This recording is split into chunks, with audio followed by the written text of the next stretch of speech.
Alright, just a heads up, this might be the most confusing video I've ever done. And if you're still confused or don't seem to get it at the end of this video, I don't blame you. I'm still processing this information as well. But it might make sense for some of you. But for some of you, it might make more sense than others. So hopefully your brains are shifting into thinking overdrive. This might not make any sense, but I'm going to do my best to explain it, and I'm doing it anyway. So let's roll with it. There are many different pieces of media out there that have timelines in their respective series. Some are simple to understand, and some are just confusing as all can be. As for Paw Patrol, it doesn't really have a timeline. Sort of.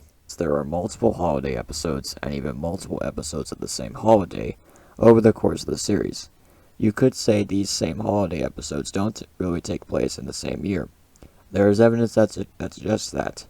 Pups Save Ball Humdinger could be a good example of this. You've seen Santa for real?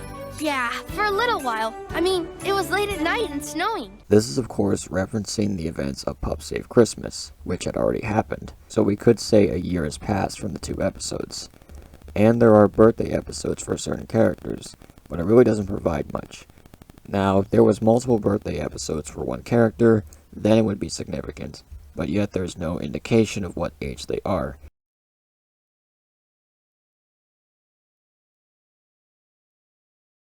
Know what you're thinking, but this has nothing to do with the movie, and you're right. I just wanted to show the slight confusion of how the main timeline in the series works. Now on to the movie. There are two terms that we need to understand, and that is the canon and non-canon. Canon means that it takes place in the same universe as the series. However, non-canon means that it doesn't take place in the same timeline, and therefore could be an alternate universe. That's the best way I could put it, but if you can explain this better, feel free to do so in the comments. Now there is one main factor splitting the series from the movie, in terms of when the movie takes place, and that is Ryder. Now what does he have to do with any of this? Well, as we know in the main series, he is 10 years old, and that hasn't changed in the series' 8-year run. However, Will Brisbane, who voices Ryder in the Paw Patrol movie, during one of his interviews he has done, was asked how old Ryder was in the movie. His response was that he is canonically 14 years old.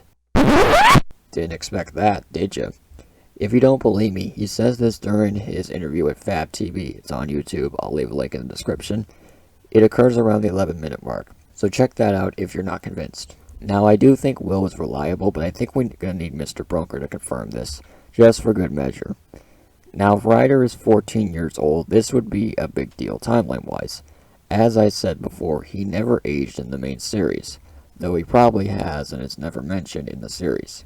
He also looks taller in the movie. I don't know if it's just me that sees it or anyone else can relate to this, but for his age difference, it does make a little sense.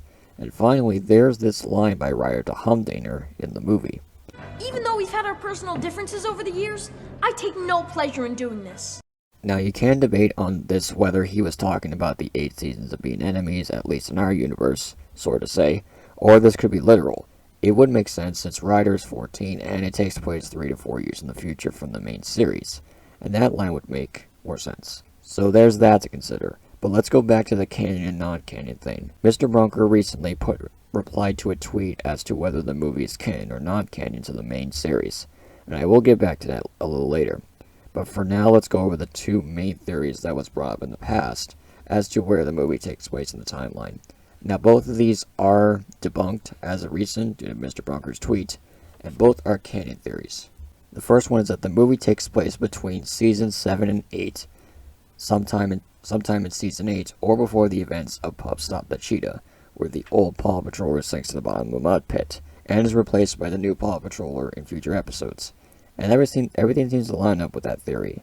However, there are two problems with this. First of all, Mayor Humdinger should still be in jail at the time of this, but yet in season 8, he is still roaming around. And second of all, not even one main event or character from the movie is mentioned in the main series. Normally, series that incorporate movies in their franchises would bring it back into the main series in some way. My Little Pony Friendship is Magic did this, as its movie took place between seasons 7 and 8, and the first episode of season 8, they would incorporate the locations from the movie, reference characters from the movie, and visit locations from the movie at times over the rest of the series, or at least reference them into the main series as canon. meaning they're connected to the main series. As for Paw Patrol, it hasn't done this yet, so how do we get around this roadblock? Well, here comes the second theory. The events of the movie haven't happened yet. This would close the plot holes from before. It would make sense as Humdinger wouldn't become mayor of Venture City yet, and why he isn't in jail. Why the movie hasn't been referenced in the main series yet. And again, Ryder being 14 years old makes more sense in this, as the movie would be set more in the future. But yet again, there are two problems with this. The new Paw Patroller would replace the old one already, and Mr. Brunker's recent tweet, which debunks this, as you're seeing right here. What it states is that he thinks of the movies as an alternate timeline, branching off from Season 1 and wanting to start from the beginning with the original core team, vehicles, etc. It was the best way to start. I like to refer to this as the Brunker timeline. I don't know, because it just has a nice slang to it. Anyway, let's break down what it means. The movies are an alternate timeline, separate from the main series. This means the movies are not canon to the main series of any sort. Sort of. I say that because all the aspects from Season 1 are still present in the first movie. Characters, vehicles, Adventure Bay, for example. However, there's one thing I want to point out. The Paw Patroller wasn't introduced in the series until Season 2 of the series. So how does that make sense? Well, I think because it's an alternate timeline, they can change things around with the series, such as introducing the old Paw Patroller earlier in this timeline. And because this is different from the main series, they can do this. It sort of makes sense, and it's really confusing at the same time. Now, what does this mean for Mighty Pups, considering that the Mighty movie will be a retelling / reboot of Mighty Pups? Well, with this alternate timeline, the events of the Mighty Pups movie, Super Paws subseries, and the Charged Up subseries are not canon to this timeline. This also means that characters such as the Mighty Twins, Harold, Ladybird, the Copycat, don't exist in this timeline, unless they find a way to incorporate them in the Mighty movie, or in some other way. So if that's the case, this could mean that all these subseries don't exist in this alternate timeline. And if Mighty Pups and its subseries isn't in this timeline, then the other subseries shouldn't be in this as well. Now, here's another question. Do Everest and Tracker fall victim to this as well? I believe they do, unfortunately. I know there are a good portion of people that like these two characters as well as some of the subseries characters, and they want them to appear in the movies. But if Mr. Brunker is starting from the beginning and starting fresh, then these two would be shelved aside along with the others. If this happens, and it most likely will. As for everything else, it adds up, except for one thing. Again. And that is Liberty's number, which is 22. I say this because Wildcat's number was 21. In Motopups, he was the last new member introduced before Liberty, and again, Motopups aired from Season 7 into Season 8. And this doesn't add up. What about the other numbers before this? There is no way they could have predicted in this alternate timeline that 22 was going to be her number at this point again.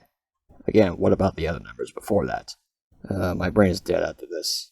I'm sure yours is as well, and I hope I didn't make this too confusing for you all. Anyway, comment down below what you think of this whole timeline debacle, or whatever the hell you want to call it. As always, I will see you all again next time. Goodbye.